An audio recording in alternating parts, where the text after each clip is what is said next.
Okay, so ayun. Yun yung what's up mga kabagis, Jubilito TV official po at eto na naman po muli ang isang edisyon po ng ating reaction video mga kalingap at kabagis. Pero bago po natin simulan, syempre po shoutout po muna natin Kuya Val Santos Matubang, Ate Edna Vlogs at Kalingap Rab. Syempre po sa ating mga kalingap netizens, mega love shoutout po sa inyong lahat. So ito na nga mga kalingap at kabagis, no, for today's reaction video, reactionan lang po natin at magbigay po tayo ng ating opinion, personal opinion mga kalingap at kabagis regarding po dito sa alam nyo na po no, yung paano po ni Tatay Robin at dito po mga kalingap at kabagis ay kumustahin natin, no? Kumustahin po natin yung pong kalagayan ng mga naiwan ni Tatay Robin, mga kalingap at kabagis, no? Dahil alam naman po natin na talagang mabigat po, no, sa kalooban, lalo na po at an early age, mga kalingap at kabagis, ay iniwan po sila ni Tatay Robin. Yung mga anak ni Tatay Robin ang tinutukoy ko po, mga kalingap at kabagis. At dito po sa video upload ni Kalingap Rab ay talagang marami po ang nadurog ang kanilang puso, mga kalingap at kabagis, nung in-interview po ni Kalingap Rab itong mga anak ni Tatay Robin, no? Ito po yung araw na mismong dadalhin na po yung labi ni Tatay Robin dun sa kanilang bahay. At biruin nyo, no, ilang araw din po na hindi nakapiling ng mga bata yung kanilang magulang, no? Yung pag-alis nila sa bahay na dalawa sila, no, si Tatay Robin at saka si Nanay Pia, tapos ito pagbalik ay malamang po talaga sa malamang talaga lang ay si Nanay Pia na lamang po, no, ang babalik dyan po sa bahay na yan. Bumalik man si Tatay Robin pero yun po, wala na pong buhay, mga kalingap at kabagis. Napakabigat sa murang edad ng mga bata na masaksihan nila yung ganitong klase ng pagsubok na dumating, no? Unexpected, mga kalingap at kabagis. Maraming mga plano, pero wala hanggang doon na lang talaga, mga kalingap at kabagis, ang buhay. Pero siguro pakinggan natin, no, kung ano po yung naging saloobin ng mga bata, no, regarding po doon sa biglaang pagpanaw po, no, ng kanilang tatay, or ito pong si Tatay Robin, mga kalingap at kabagis, no. Ito na, pakinggan po natin at panoorin yung pong upload ni Kalingap Rab. Narito po yun. Kumusta kayo, Sukyot? Ayos lang po. Nabalitaan nyo na yung nangyari kay Papa nyo? Papa. Kaya nyo nabalitaan? Kahapon, kagabi lang po. Kagabi? Mapapansin ninyo mga kalingap at kabagis, no, na napaka bilis ng pag-develop ng sabihin na nating makikipag-interaction ng mga bata, lalong-lalo na kay Kalingap Rab. Kasi kung mapapanood po ninyo yung mga previous vlog ni Kalingap Rab, itong mga batang ito ay maliliit pa lamang po at talagang mahiyain pa po. Pero ngayon parang napapansin ko po, parang ang mature po nilang sumagot kay Kalingap Rab, no, mga kalingap at kabagis. Tingnan po ninyo kung paano po nila hinandle yung mga tanong ni Kalingap Rab sa mga susunod pang part ng video na ito. Sino kasama nyo ngayon dito? Wala?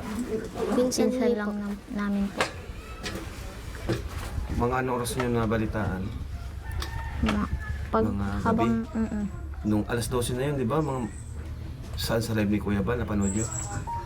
Si mama nyo, anong sabi sa inyo? Hindi nyo pa nakakausap?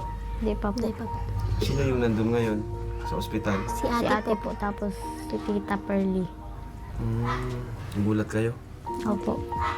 Aga din po, umiyak din po kami. Grabe yung nangyari na. Biglaan, aksidente lang, tapos akala natin okay pa, di ba? Opo. Kahit kami, sobrang lungkot kasi alam mo naman, di ba? Close ko si Kuya Robin. Ang turing ko sa kanya. Tapos, grabe. Unang Indiano na naging kaibigan ko. Si Papa nyo. Anong huli niyong pinag-usapan ni Kuya Robin? Ano sana yung mga plano niyo? Bago siya umalis, anong huling napag-usapan niyo? Napunta pa po daw po kami India. Ay siya, sinabi niya yun.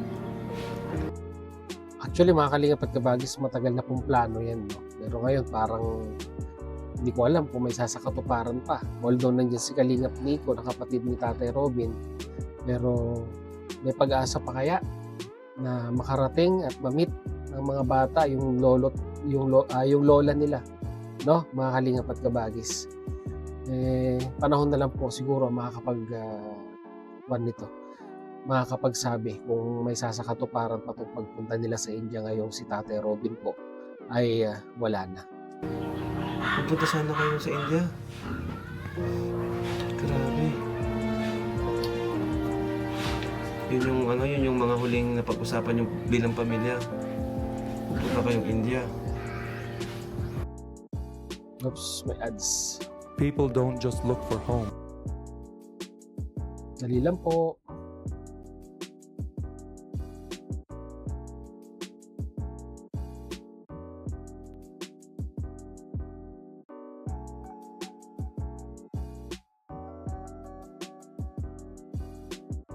Okay, tuloy natin.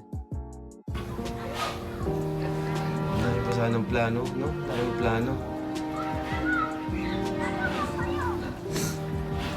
Akala natin makaka-recover pa, akala natin ano lang, di ba? Aksidente na magiging okay pa. Pero hindi natin alam na yun na pala yung kakamatay ni Tatay Robin. Okay lang yun. Naman siya. Makatatag kayo ah. Makalakas kayo, mga bata pa kayo. Mas kailangan nyo magpakalakas, makatatag para sa nanay nyo. Ngayon, darating na dito yung ano, no? Yung katawan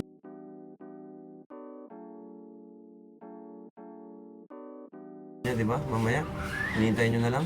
Opo. Pasan mong loob mo, ano? Arman Jud. Usok Jud. Ang naramdaman ng Usok Jud ngayon. Malungkot po. Pero po namatay si Papa. Alam niyo to si Sukjot, mga kalingap at kabagis, no? Kanina ko pa po napapansin na parang pinipigilan niya po, no?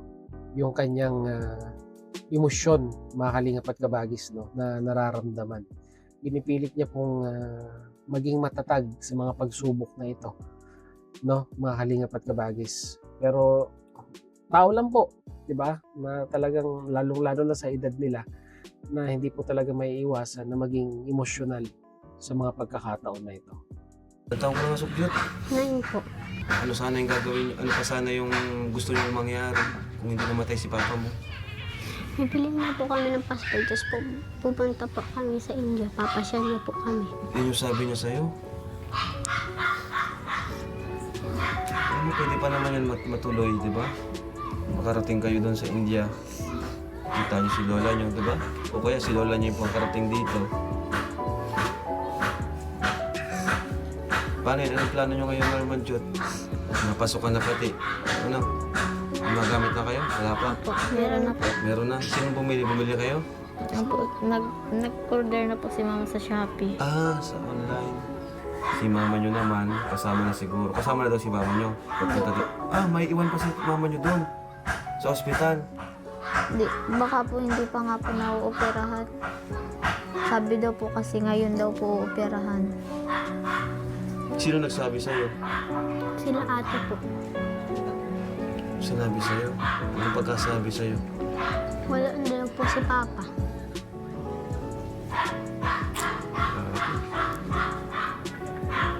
Mabata nyo pa, no? Paano yun makakayanan ni mama nyo? Paaralin kayong 4, di ba? Pero di bale, ano, di naman kayo pumabayaan ng Team Kalingap. Ano? Opo. Huwag kayong malungkot. Huwag kayong mag-alala kasi nandito pa rin naman yung kalinga, di ba? Mga bayarin, alam ko sobrang daming bayarin, pero inasikaso ni Kuya Val. Salamat kay Papa, kahit maraming mabati ko sa kanya, pero grabe yung ginawa niya para dito. Kung nabuhay lang si Tatay Robin, wala siyang gagastusin talaga gawa sa mga nalikom ni Kuya Val. Ngayong nawala si Kuya Robin, ganun din, inaasikaso na rin po ni Kuya Val. Kaya salamat kay Kuya Val. Ano gusto mo sabihin kay Kuya Val? Maraming salamat po. Maraming nagpapasalamat po kami kasi sila po yung nagbayad ng bill sa hospital. Salamat po, Lolo Ballard. Hindi niyo po pinagmulanan si Mama sa si Papa.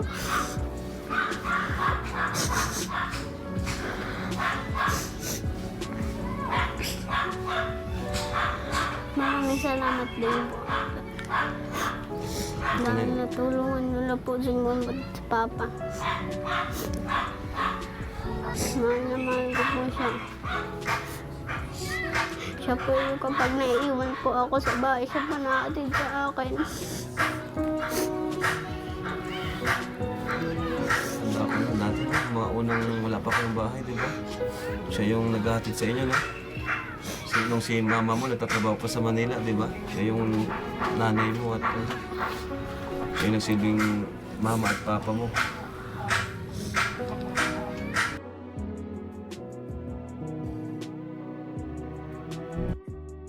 Ayoko na ituloy mga kalingap at kabagis. Pati ako nagiging Pati ako nagiging emosyonal. Totoo nga po pala talaga yung sinabi ng mga viewers at nakapanood na talagang mapapaluha ka dito sa mapapaluha ka dito sa naging statement ng mga bata, no? Na in despite of yung 'di ba, yung sakripisyo na ginawa ni Tatay Robin, mga kalingap at kabagis, sa mga anak niya noong mga panahong si Nanay Pia ay nagtatrabaho pa sa Maynila, no? Naaalala ng mga bata 'yun, no? Tapos ngayon wala na si Tatay Robin, mga kalingap at kabagis, no? Mabuti na lamang po talaga dahil hanggang sa dulo hindi po iniwan ng Team Kalingap ang pamilyang ito.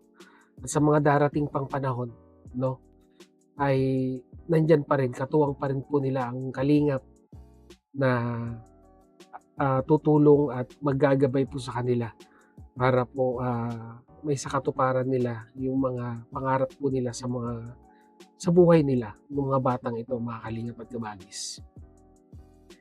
Well, ganun talagang buhay, no? Hindi natin maiiwasan. Ang sabi ko nga po, ang buhay, hindi po natin nahawak yan. Tanging si Lord lamang po nakakaalam kung kailan babawiin, mga Kalingap at kabagis. No? Salamat na lamang po tayo dahil may mga tao na sa kabila po ng mga trahedyang nangyayari sa ating buhay, katulad po ng Team Kalingap, ay nandyan po na nakahandang tumulong nang hindi po naghahanap ng anumang kapalit. No? Lalong-lalo na si Kuya Val, yung sakripisyong ginawa niya sa paglikom ng pondo para may sakatuparan yung pagpapaopera doon sa paa ni Nanay Pia hanggang dito po sa pagpapalibing. Hindi po binitawan ng Team Kalingap ang pamilya po nila Tatay Robin, mga Kalingap at kabagis. Tanging hiling ko na lamang po at panalangin ay malampasan nila ang pagsubok na ito sa kanilang buhay.